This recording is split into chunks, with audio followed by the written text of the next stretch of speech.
یہ ہے سکوٹرا آئی لینڈ، پورے انڈین اوشن میں سب سے یونیک، آئسولیٹڈ اور سب سے زیادہ اسٹریٹجیکلی امپورٹنٹ آئی لینڈ۔ عام لوگ اس کے بارے میں زیادہ نہیں جانتے، مگر دنیا کے کئی کنٹریز خاص کر UAE اور سعودیہ عرب کی اس پر بہت گہری نظر ہے۔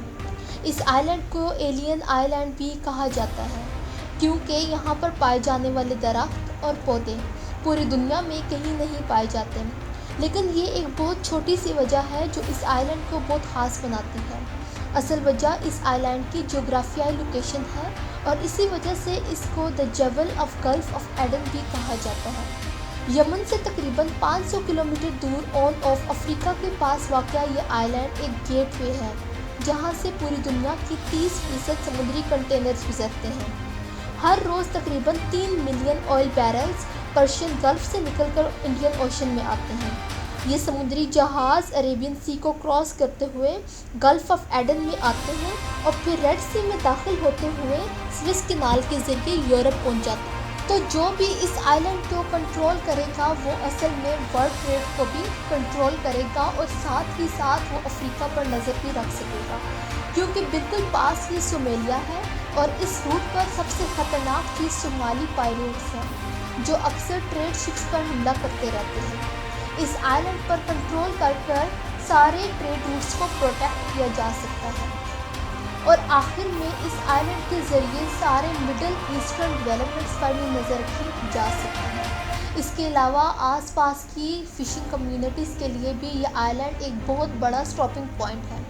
یہ تھی اس کی جغرافک امپورٹنس، جس کی وجہ سے ایران سے لے کر قطر اور انڈیا تک ریجنل پاورز اس آئی لینڈ پر اپنی بیس بنانا چاہتے ہیں۔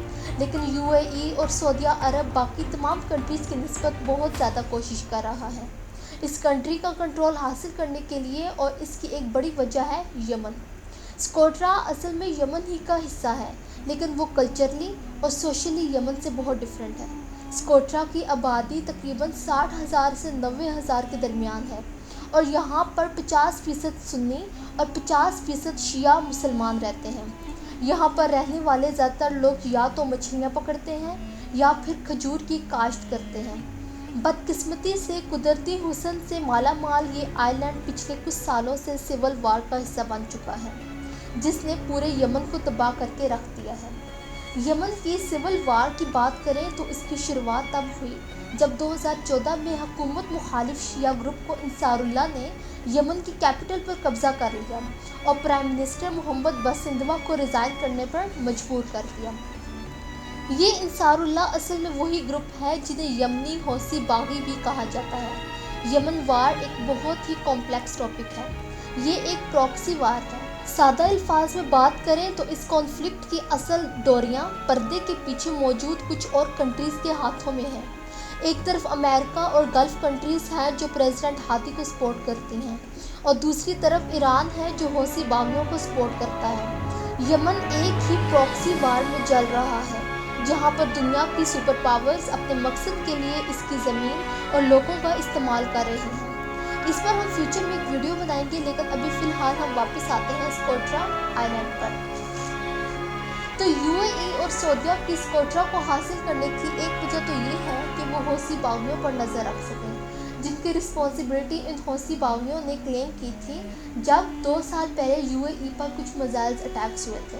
تو یہاں بیٹھ کر UAE ایسے کسی بھی اٹیک کو ناکام بنا سکتا ہے، بلکہ اگر انہیں حوثی باغیوں پر اٹیک کرنا بھی پڑے تو UAE کے مقابلے میں یہاں سے حملہ کرنا کافی آسان ہوگا۔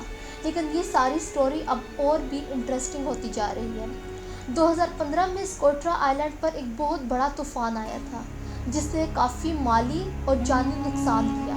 یہی وہ موقع تھا جس کا سعودیہ اور UAE نے فائدہ اٹھایا اور ہیومینیٹیرین ایڈ کے بہانے اس آئی لینڈ پر انٹر ہو گئے، اور دونوں عرب کنٹریز نے لوکل انفراسٹرکچر ڈیولپمنٹ شروع کر دی اور طوفان سے متاثر ہونے والے لوگوں کے لیے کھانے پینے اور رہنے کا انتظام کیا۔